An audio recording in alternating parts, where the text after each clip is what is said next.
untuk dirinya sendiri. Dia akan mendapatkan balasan dari apa yang telah dia kerjakan di dunia. Namun maha baiknya Allah Subhanahu wa ta'ala, meskipun orang yang meninggal itu tidak dapat lagi menambah amal soleh untuk dirinya, sebab kesempatannya hanya sekali, yaitu ketika hidup di dunia.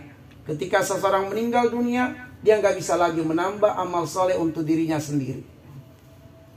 Di dalam Quran surat Al-Mu'minun ayat 99 dan ayat yang ke-100, hatta idza jaa ahadahumul maut qala rabbirji'un la'alli a'malu sholihan fima tarak. Kalla innaha kalimatun huwa qailuha wa min waraihim barzakhun ila yaumi yub'atsun. Ketika kematian datang kepada seseorang, barulah seseorang itu meronta-ronta memohon kepada Allah, ya Allah, tangguhkan dululah kematianku, berikan aku kesempatan agar aku dapat melakukan apa yang telah kulalaikan selama ini. Izinkan aku untuk hidup beberapa saat lagi agar aku dapat melakukan amal soleh dan sungguh-sungguh beriman. Apa kata Allah? Kalla innaha kalimatun huwa qailuha. Itu angan-angan kosong, tidak akan lagi dikabulkan oleh Allah Subhanahu wa ta'ala. Dia akan masuk ke alam barzah. Lalu kata Allah, wa mi waraihim barzakhun ila yaumi yub'atsun. Di alam barzah ada dinding yang sangat tebal, sehingga siapapun yang meninggal dunia tidak akan bisa lagi kembali ke dunia untuk memperbaiki amal solehnya. Ma'asyiral muslimin wal muslimat, karena itulah kesempatan bagi orang yang hidup selagi diberikan hidup oleh Allah untuk memperbanyak amal soleh dan mempersiapkan bekal. Sebab begitu datang kematian, hilanglah peluang baginya untuk menambah amal soleh bagi dirinya sendiri. Di dalam Quran surat As-Sajdah ayat yang ke-12 Allah mengatakan, walau tara idzil mujrimuna nakisu ru'usim 'inda rabbihim rabbana absarna wa sami'na farji'na na'mal salihan inna muqinun. Alangkah ngerinya, kata Allah, sekiranya kalian melihat orang-orang yang cacat iman dan amal solehnya, tatkala dia dimasukkan ke alam barzah, tatkala kemudian diperlihatkan siksa dan azab di alam barzah, sebagaimana kita dengarkan doa tadi dari Ustadz kita bahwa alam kubur itu dia bisa menjadi salah satu lembah dari lembah neraka dan bisa menjadi salah satu taman dari taman surga. Maka orang-orang yang kemudian karena kekurangan bekal berupa iman amal soleh, diperlihatkan hukuman kepadanya di alam kubur, dia dilempar ke dalam neraka, dilempar ke dalam siksaan di alam kubur, barulah kemudian dia mengangkat tangannya seraya berdoa kepada Allah, Rabbana, ya Tuhan kami, absorna, kini kami menyaksikan betul ada siksa yang kami akan dilempar ke dalamnya, wasami'na, dan kami dengarkan jeritan-jeritan kepedihan di antara orang-orang yang telah terlempar ke dalam siksaan itu. Farji'na, kembalikan kami ke dunia, na'mal solihan, kami akan beramal soleh, inna muqinun, kami akan sungguh-sungguh beriman. Ma'asyiral muslimin wal muslimat, azani Allah wa iyyakum. Maka kita bersyukur diberikan kesempatan oleh Allah Subhanahu wa ta'ala masih merasakan kehidupan di dunia. Maka kita persiapkan bekal terbaik kita untuk kehidupan setelah kehidupan di dunia. Sebab siapapun yang meninggal dunia, dia tidak punya peluang lagi untuk menambah amal soleh untuk dirinya sendiri. Namun Allah Subhanahu wa ta'ala tetap menghendaki amal soleh dari orang yang meninggal itu bertambah, bukan dari dirinya, tetapi dari sebab orang-orang yang hidup menghadiahkan pahala amal soleh untuknya.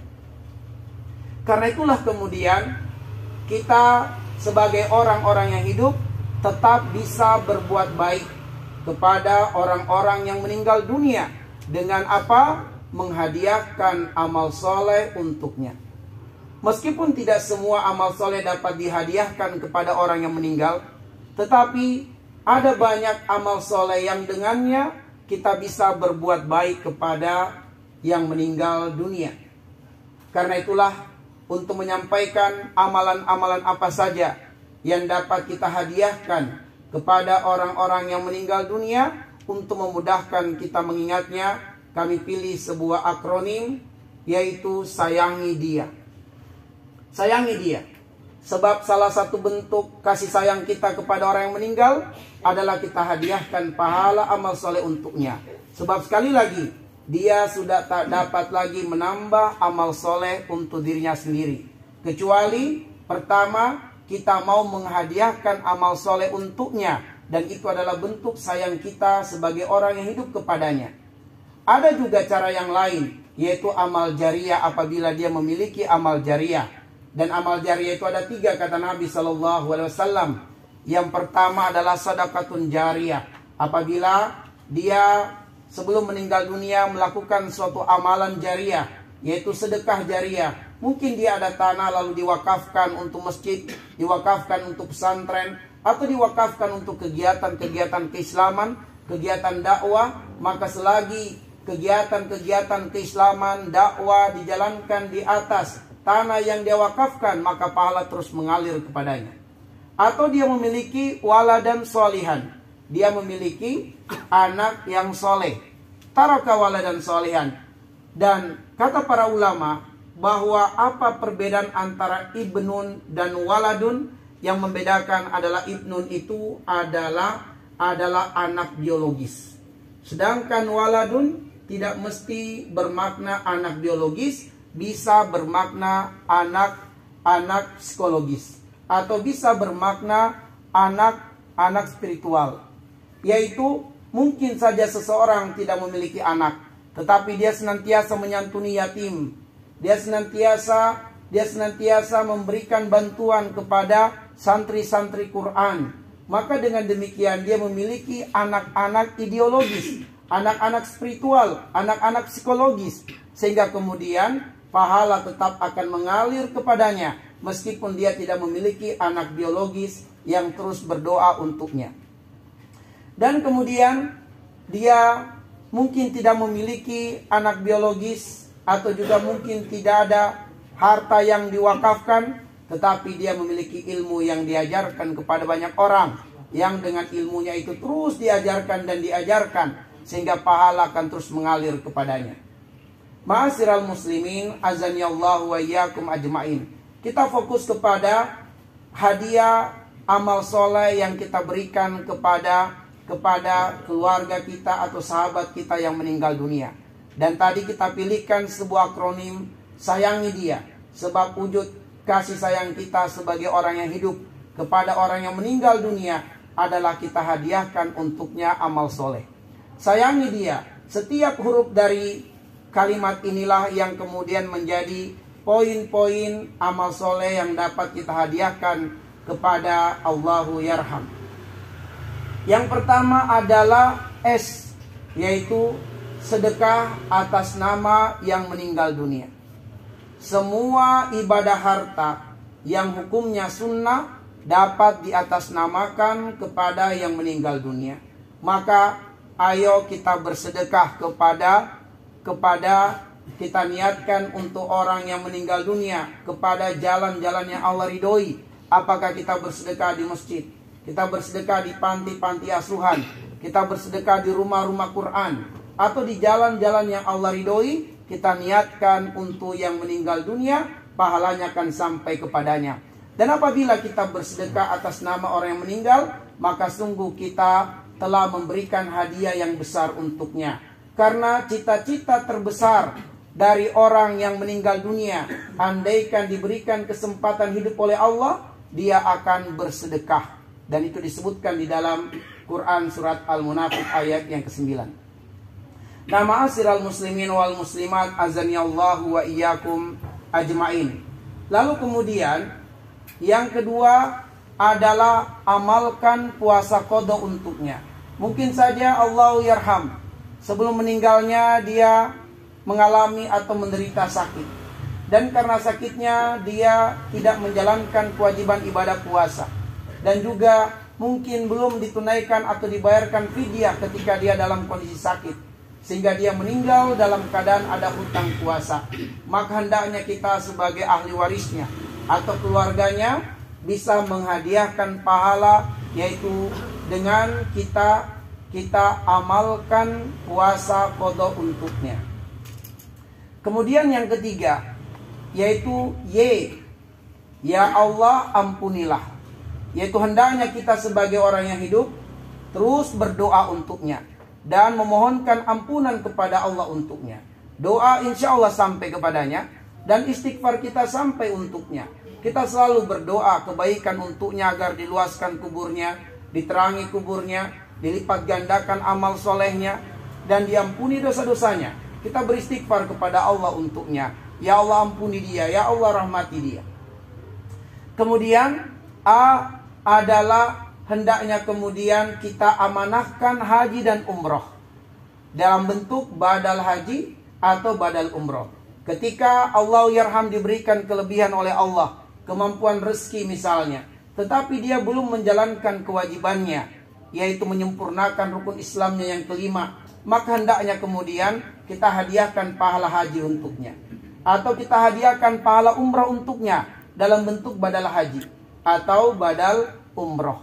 Insya Allah sampai kepadanya, sebab itu ada dasarnya dalam hadis Nabi SAW bahwa ibadah haji yang kita azamkan, kita niatkan untuk keluarga yang meninggal akan sampai kepadanya. Namun syarat bagi yang membadalkan adalah sudah berhaji terlebih dahulu.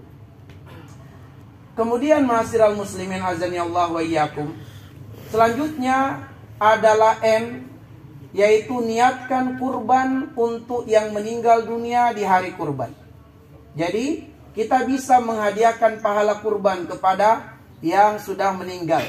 Kita niatkan kurban di hari kurban untuk atas nama Allahu yarham yang meninggal dunia. Kita sebutkan namanya. Kita sampaikan kepada panitia kurban, saya mau berkurban atas nama si fulan yang telah meninggal dunia.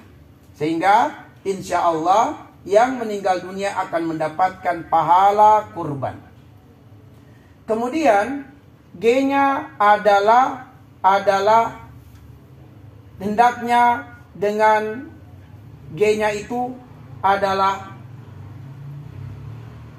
sebentar saya unsi itu ya, saya lupa yang G-nya. Kemudian kita hendaknya kemudian ingat kebaikan-kebaikannya dan kemudian kita tutupi aib-aibnya.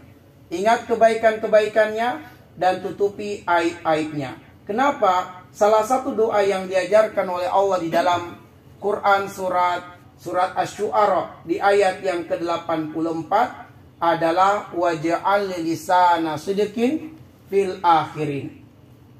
Ya Allah, jadikanlah aku buah bibir kebaikan bagi orang yang datang di kemudian hari.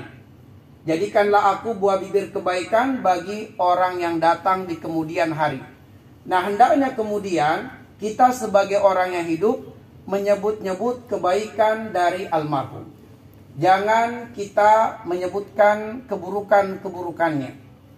Sebab apabila kita menyebutkan kebaikan-kebaikannya, maka itu alamat husnul khatimah. Tapi apabila orang-orang yang hidup banyak menyebutkan kekurangan-kekurangannya, maka itu diantara alamat su'ul khatimah. Dan karena itulah kita sebagai orang yang hidup, ayo kita sebutkan kebaikan-kebaikannya. Bahwa Allah yarham adalah orang yang baik, orang yang soleh, ahli ibadah, ahli sedekah, dan kebaikan-kebaikan lainnya yang kita sebut. Selain itu adalah bahwa apabila kita menyebutkan kekurangannya atau keburukan-keburukannya, kita nanti akan menjadi saksi di akhirat. Kita akan dihadirkan Allah menjadi saksi akan keburukan-keburukannya. Karena itulah diantara kebaikan yang bisa kita lakukan sebagai orang yang hidup kepada orang yang meninggal dunia adalah dengan selalu mengingat-ingat kebaikannya, menyebut-nyebut kebaikannya, dan kemudian kita tutupi aib-aibnya. Tidak kita angkat, tidak kita cerita. Sebab apabila aib-aibnya kita angkat, kita akan menjadi saksi di akhirat nanti akan keburukan orang tersebut. Kemudian berikutnya adalah D, yaitu dekatkan silaturahmi. Bahwa di antara kebaikan yang bisa kita lakukan adalah dengan kita membangun silaturahmi kepada orang-orang yang dekat dengan almarhum. Mungkin dia ada sahabat-sahabat, mungkin dia ada teman, atau seperti misalnya Allah yarham ya Oki Oscar. Nah, kita bangun silaturahmi dengan keluarga istrinya. Ya, tentu bagi Sohibul Bait adalah membangun komunikasi yang baik, silaturahmi yang baik dengan orang-orang yang dekat dengan Pak Oki. Bangun komunikasi, bangun silaturahmi dengan mertuanya, dengan sahabat-sahabatnya, dan yang lainnya. Kemudian inya adalah hendaknya kemudian kita ikuti hukum waris dalam pembagian warisannya. Apabila kemudian dia ada warisan, disebut warisan dikarenakan harta peninggalannya telah bersih dari wasiat, dan juga telah bersih dari hutang-hutang, dan juga telah bersih dari pembiayaan urusan jenazah. Apabila seseorang meninggal dunia, dia memiliki hartanya itu disebut dengan tirkah atau harta peninggalan. Dan harta peninggalan ini menjadi warisan setelah dikeluarkan wasiat jika ada wasiat, dikeluarkan hutang-hutang jika ada hutang-hutang, lalu kemudian yang berikutnya biaya-biaya pengurusan jenazah seutama-utamanya adalah dari dana yang meninggal dunia. Itu seutama-utamanya, walaupun keluarganya mampu untuk membiayai pengurusan jenazah, namun apabila kemudian yang meninggal itu memiliki harta, maka seutama-utama harta yang digunakan dalam pengurusan jenazahnya adalah dari hartanya. Nah, alhamdulillah kami ingat G-nya adalah ganti hutang-hutangnya. Apabila dia berhutang, lunaskan hutangnya. Dan ini penting sekali karena kata Nabi SAW dalam riwayat Imam Muslim bahwa nafsul mu'min mu'allaqah hatta yubda anhu dainuhu. Jiwa seorang mukmin terhalang masuk surga di akhirat nanti sampai hutang-hutangnya di dunia dilunaskan. Jika hutang-hutangnya di dunia tidak dilunaskan sampai terjadi hari kiamat, maka dia akan dihadirkan bersama dengan orang-orang yang telah memberikan hutang kepadanya. Dan dia akan membayar hutang-hutang tersebut bukan lagi dalam bentuk rupiah, tapi dia akan membayar dengan amal soleh. Sebab harta tidak lagi berlaku di hari perhitungan. Dia akan bayar dengan amal solehnya. Jika amal solehnya tidak cukup membayar hutang-hutangnya, maka dosa dari orang yang telah memberikan hutang kepadanya yang akan dipikulkan untuknya. Dan karena itulah kata Nabi, jangan sampai menjadi orang-orang yang muflis, orang-orang yang bangkrut. Di antaranya adalah orang-orang yang akhirnya kemudian dia membayar hutang-hutangnya dalam bentuk amal solehnya, karena di dunia hutang-hutangnya tidak dilunaskan. Nah, karena itulah kemudian poin G-nya itu adalah ganti hutang-hutangnya, lunaskan hutang-hutangnya. Kalau di masa Nabi SAW ada sahabat yang meninggal dunia, maka Rasulullah pertama-tama akan bertanya, adakah hutang-hutangnya? Jika kemudian sebagian orang mengatakan benar ya Rasulullah, dia berhutang kepada saya, maka Rasulullah tidak akan mau menyolatinya. Rasul akan menyuruh sahabat yang lain, sholatlah kalian untuk saudaramu. Nabi tidak akan menyolatinya sekiranya dia meninggal dalam keadaan ada hutang. Tapi apabila ada sahabat yang mengatakan atau keluarganya mengatakan, ya Rasulullah, sayalah yang akan menanggung hutang-hutangnya, maka kemudian Nabi akan menyolati jenazah tersebut. Ini tentu adalah peringatan agar kita tidak menggampangkan berhutang. Sebab banyak orang menggampangkan berhutang, tapi kemudian sangat sulit dalam penagihan atau sangat sulit dalam pembayaran. Dia tidak menyadari bahwa perbuatannya itu selain dia berhutang kepada saudaranya, dia juga menzolimi saudaranya itu. Berapa lama dia menzolimi saudaranya sampai dia melunaskan hutang-hutangnya. Kapan waktu yang kemudian dia termaafkan adalah waktu yang diakadkan. Dia mengakadkan bahwa saya akan bayar hutang saya bulan depan. Masuk jatuh tempo, dia tidak segera bayar hutangnya. Satu hari dia tunda pembayaran dan tidak mengabari, dia telah menzolimi saudaranya satu hari. 1 bulan pertama dia dalam kondisi termaafkan, tidak ada kezoliman. Tapi 1 hari dia telat bayar, dia kemudian berbuat zolim.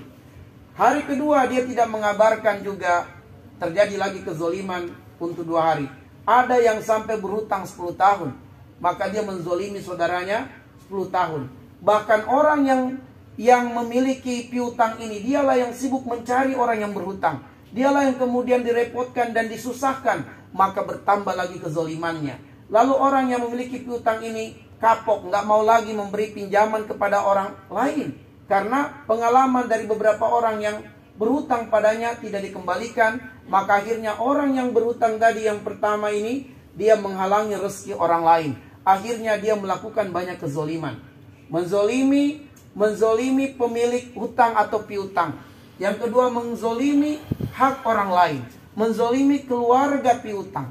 Akhirnya kemudian dia tidak hanya akan membayar hutangnya di akhirat, tapi dia juga membayar kezolimannya. Bahwa kelak nanti orang yang dizolimi mengatakan, ya Rasulullah, ya Allah, dia telah menzolimi saya dan keluarga saya selama 5 tahun, selama 10 tahun. Karena itu saya menuntut dia, ya Allah. Akhirnya dia harus bayar kezolimannya selama 5 tahun, 10 tahun. Dalam apa? Dalam bentuk amal solehnya. Lalu kemudian yang D-nya adalah hendaknya kemudian kita tunaikan nazarnya, ya. Jadi mohon maaf, A-nya adalah ada nazar, tunaikan. Ada nazar, tunaikan. D-nya dekatkan silaturahmi. Apabila dia setelah meninggal dunia ada kerabat-kerabat yang dahulu di dunia dia baguskan komunikasi dan hubungan, kita lanjutkan silaturahminya, lalu kemudian ikutkan hukum waris dalam pembagian warisannya, dan kemudian yang terakhir A-nya adalah dengan ada nazar, ditunaikan. Mungkin dia ada nazar, ditunaikan nazarnya. Mungkin dia telah berjanji bahwa kalau saya mendapatkan rezeki ini, saya akan melakukan ini, saya akan melakukan itu. Saya akan berinfak di sini, saya akan berinfak di situ. Dan Allah takdirkan dia meninggal dunia, nazarnya belum ditunaikan, maka hendaknya ditunaikan oleh ahli warisnya.